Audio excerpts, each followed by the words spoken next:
História základnej školy Eleny Maroty Šoltesovej siaha do obdobia 50. rokov.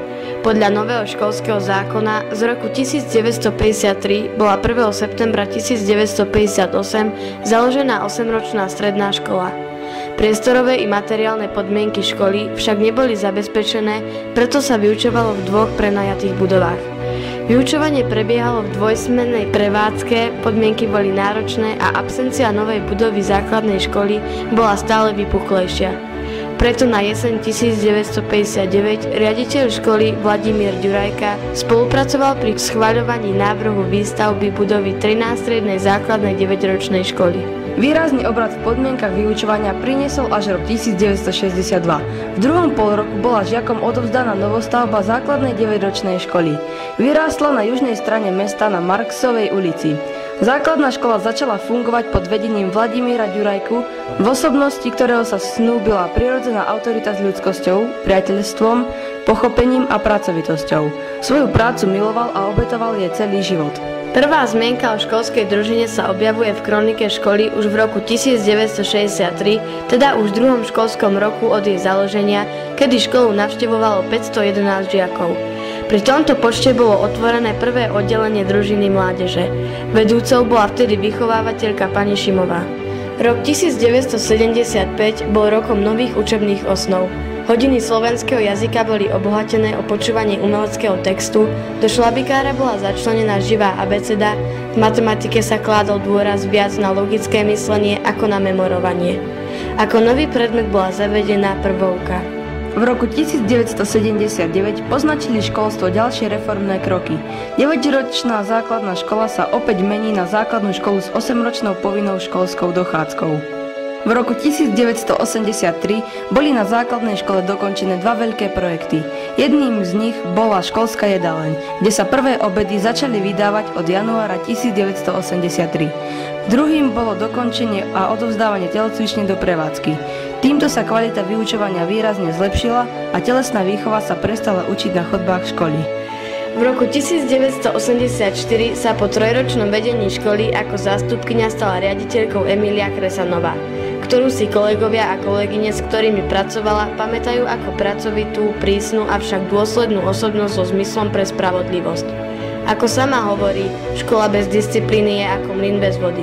Držala sa tohto výroku Jána Amosa Komenského rovnako v práci, ako aj v súkromí. V roku 1990 sa opäť menilo vedenie školy. Po dlhoročnej praxi v školstve nastúpil na post riaditeľa školy Jan Hambacher. V roku 1996 zriadil na škole športové triedy so zameraním na futbal. Pôsobnosť športových futbalových tried skončila v školskom roku 2001-2002. Počas školského roku 1996-1997 pôsobila ako riaditeľka školy Edita Špirutová. Jej prvoradým záujmom bolo sledovať výchovno-vzdelávací proces. Vždy dbala na to, aby bola škola kvalifikačne zabezpečená na 100%. Počas jej pôsobenia aj školský klub detí fungoval veľmi dobre a bol aj kvalifikačne obsadený. Dbala o to, aby spolupráca medzi rodičmi, vedením školy a aj celým pedagogickým zborom bola na dobrej úrovni. Od roku 1997 prebral funkciu riaditeľa školy Milan Štrbka. Bol riaditeľom, ktorý ako prvý v okrese Krupina uviedol školu od 1.4.2002 do právnej subjektivity. Presadzoval myšlienku financovania školy na žiaka. Na škole zavedol šachové turnaje na všetkých úrovniach. Od 1. septembra 2004 bola vymenovaná do funkcie riaditeľky základnej školy na Štefánikovej ulici v Krupine Olga Láslová. Spolu so svojimi spolupracovníkmi vypracovala množstvo rozvojových projektov podporovaných ministerstvom školstva, ktoré významne prispeli k zlepšeniu materiálneho vybavenia školy, či už modernou výpočtovou technikou alebo športovými pomôckami. Na jeseň roku 2005 bolo v areáli školy na mieste bývalého zdravotného strediska vybudované multifunkčné ihrisko s umelým trávnikom. Výstavba bola zrealizovaná s finančnou spoluúčasťou Slovenského futbalového zväzu, Ministerstva školstva Slovenskej republiky, UEFA, mesta Krupina a sponzora. Druhou významnou udalosťou bolo, že 27. október 2005 sa stal pre školu významným medzníkom v histórii. Za dlhodobo preukazované veľmi dobré vyučovacie výsledky jej bol zapožičaný čestný názov Základná škola Eleny Maroty Šoltesovej v Krupine. V školskom roku 2008-2009 bol po prvýkrát utvorený 0. ročník pre žiakov, ktorým bol odporúčený odklad povinnej školskej dochádzky. Pri jeho zriadení spolupracovalo so školou aj mesto Krupina, najmä inžinier Radoslav Vazán, primátor mesta. V tomto roku, keď situácia v oblasti športu na školách stráca na popularite, šport je vytlačený záujmom o počítače.